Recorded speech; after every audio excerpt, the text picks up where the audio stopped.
Hey guys, what's going on? It's your boy, Mad Guy, going up here today with a game review. It's been a while since we've reviewed an actual game. This goes to show I still play games, just because I don't actually have any games to show anymore doesn't mean I don't play games. And this probably guessed, well, you'll know by the title anyway, but today I'm reviewing Warhammer Chaosbane. And I want to start off by saying that I enjoy the Warhammer universe. I'm more geared towards the Warhammer 40k universe, but I've always been a fan of Warhammer in general, just because I don't collect or paint or do any of the figures or play the actual tabletop game. I've always been a fan of the video games and the books and the shows, well, not necessarily shows, but because there ain't no shows, not to my knowledge anyway. But I've always enjoyed the Warhammer universe. You know, it's a very expansive universe. It's huge. You know, it's almost like Star Trek or Star Wars. It's if not bigger than them when it comes to the expansive universe. I don't keep up to date with the actual universe itself and all the changes. You know, the Warhammer I grew up with was the Dawn of War, like Soulstorm era. So there's a ton of new characters and lore and all of this stuff that I have no clue about.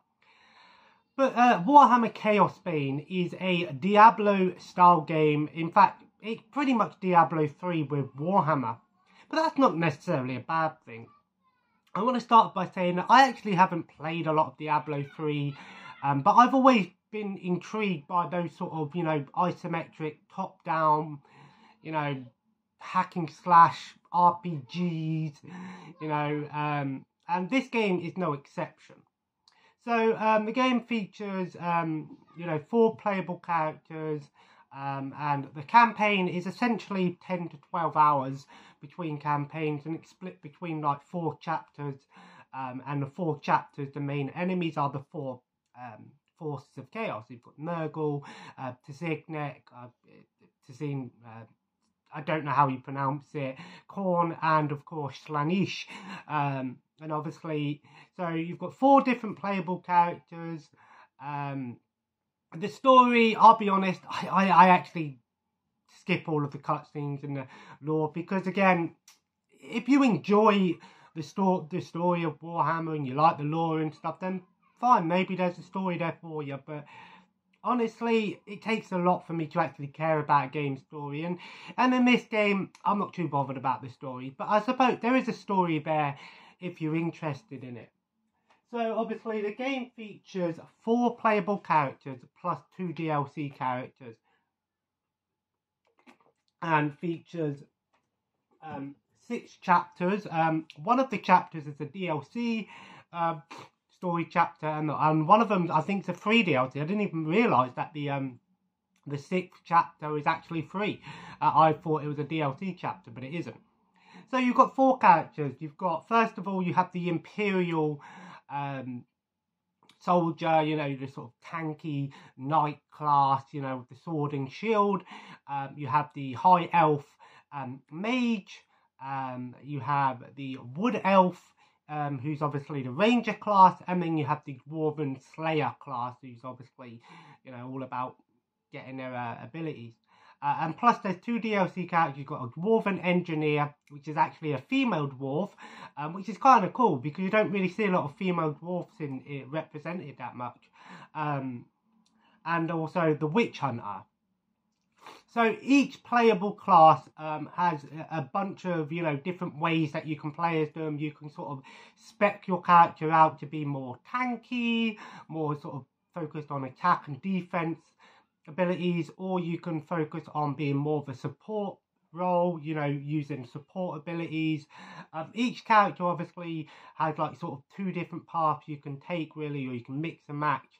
For example, one example would be the mage class. You've got magic and you've got fire abilities. So if you want to go more fire mage, the fire mage is more focused on damage over time, tanky damage, whereas if you go more magic, it focuses more on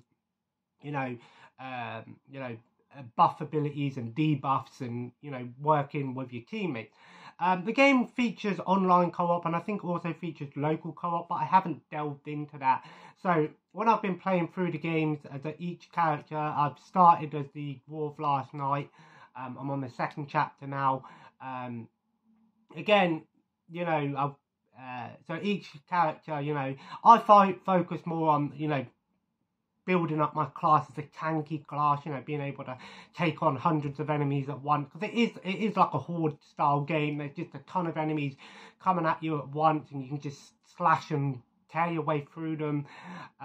Like I said, for me personally, the game does feature a lot of content outside of just the main story. Like I said, the main story is 10 to 12 hours, depending on how quickly you play through the game and your play style. I will say that the game obviously is your character can get pretty overpowered pretty fast, and it's a fair challenge, you know. But the game features a ton and a lot of extra stuff other than just, your basic campaign. So it's not one of those games that once you've beaten the story, that's it. There's nothing else to do.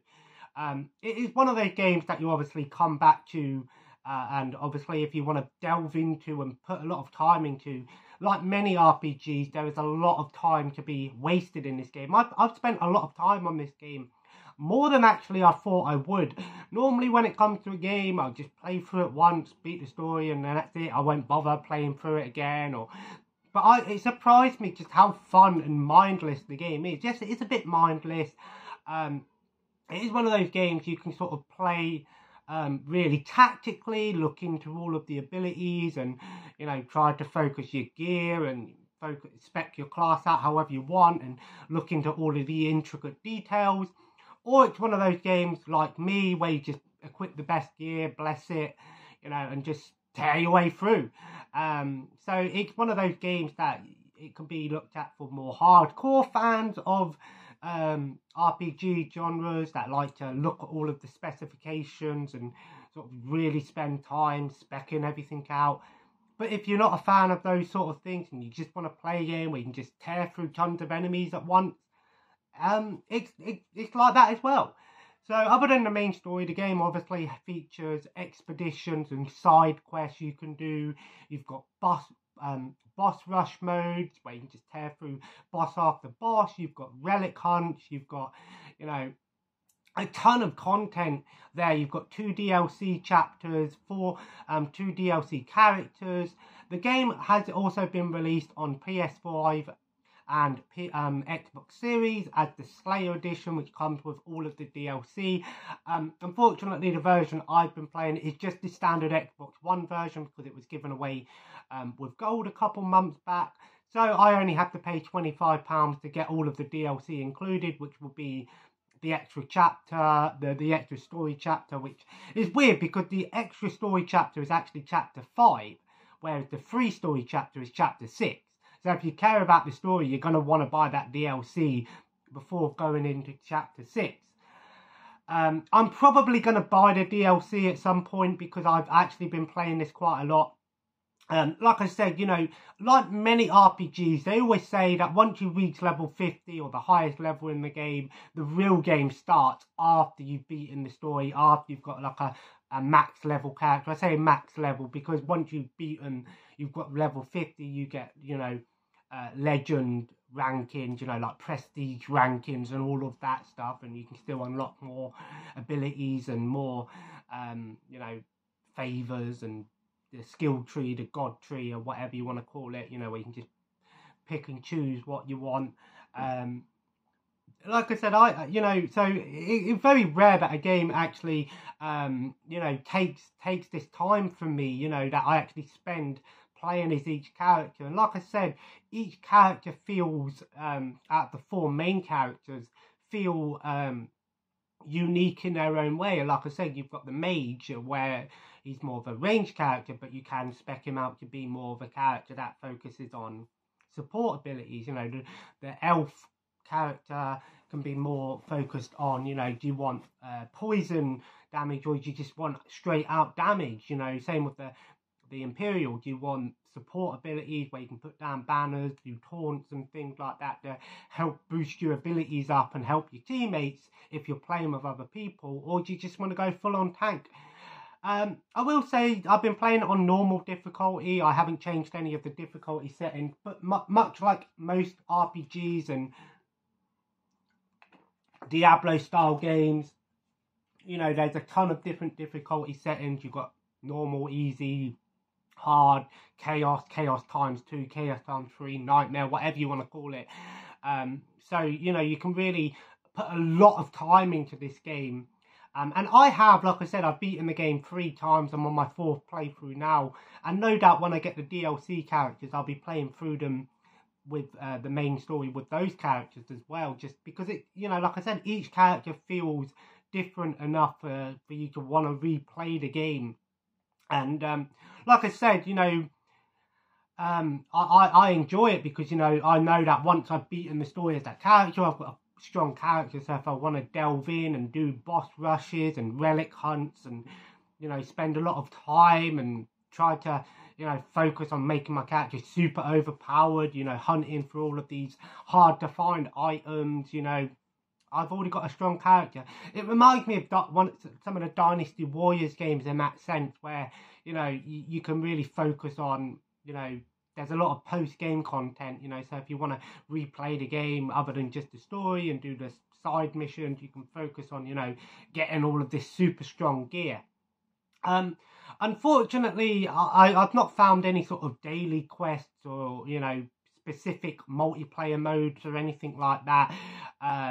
So in a way, it's slightly different to other RPGs, those sort of style of RPGs. So it is a game that can be experienced fully playable as single player, and I find that actually playing it as single player, there's no, you know, there's no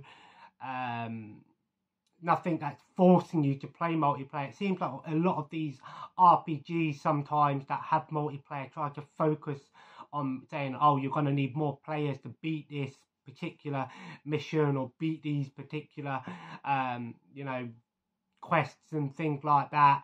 And I'm glad this game doesn't do that. And that's why, like I said, you know, you've got 2 different types of, each character has 2 different sort of paths they can take. So if you want to play through the game single player, expect your character out to be more tanky, more damage, you know, buffs, damage abilities and attack abilities, and focus on heavy defense and stuff like that. And, you know, it's not overly complicated as well.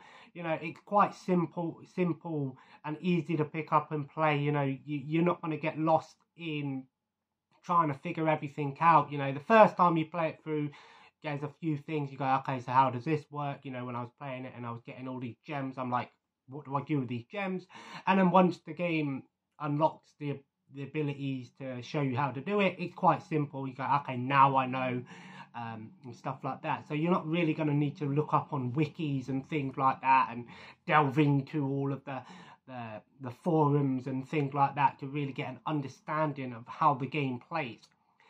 In a way, it reminds me a lot of the other Warhammer Diablo clone, Warhammer 40k Inquisitor, but I actually find that this game is actually more, Warhammer Inquisitor actually is very different in some senses. Yes, it's a sort of Diablo clone, but in that game it's very different because that game sort of focused on, you know, a lot of individual quests and online ability and co-op and things like this, whereas this game sort of feels more contained. You know, there is a lot of stuff to do, but whereas when I was playing Warhammer Inquisitor, I was actually finding that I was doing missions and it was like, okay, you want to do a main quest, but you can't do a main quest until you've done these side quests, whereas this game, it's like, you know, you can do whatever you want when you want. But I will say, you obviously, side quests and expeditions and, you know, relic hunt, boss rush, obviously you have to unlock it through the first playthrough that you do, but once you've beaten the game main story, everything's pretty much unlocked for you to do whatever you want as another character. So if you didn't want to mess around with the main story quest and you just wanted to play as another character and just try and delve into all of the extra stuff, you can, you know. But like I said, I'm doing the main story as each character first, and then you know, if I want to go back to it, I know that I've got a strong enough character that I can delve into all of the higher difficulties and the extra stuff. I'm probably going to wait till I get paid to buy the DLC, so I'll probably finish it as the Slayer, and then maybe start something else on the PS4, play something different for a little bit, and then when I get paid, I'll probably buy the DLC and delve back into it. The game really surprised me as how, you know, and I can understand why people actually delve into games like Diablo 3, you know. Like I said, I played a tiny bit of Diablo 3 with my brother, and I thought it was an okay game. You know, I thought it was a fun game, but it didn't make me want to go out and instantly buy that game.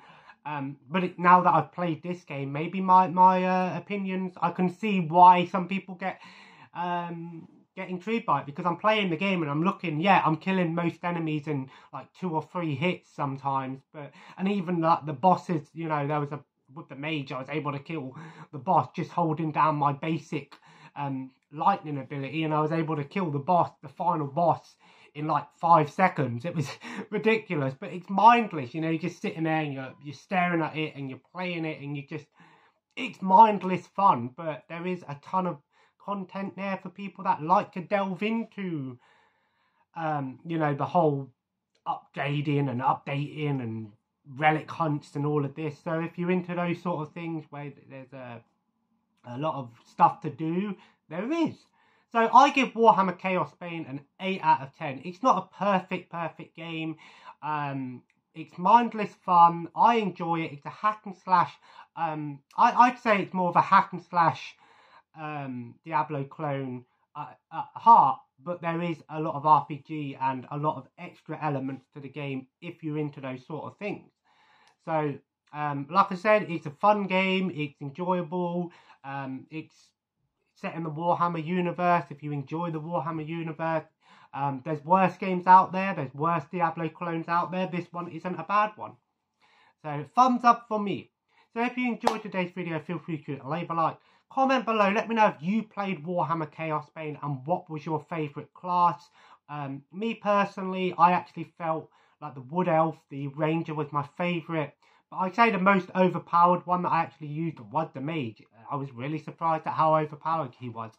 And let me know some Diablo clones that you've played. Do you like those style of games? You know, Torchlight, isometric, top-down RPGs. Do you like those sort of games, or are you more into Witcher-style Skyrim RPGs or JRPGs, you know?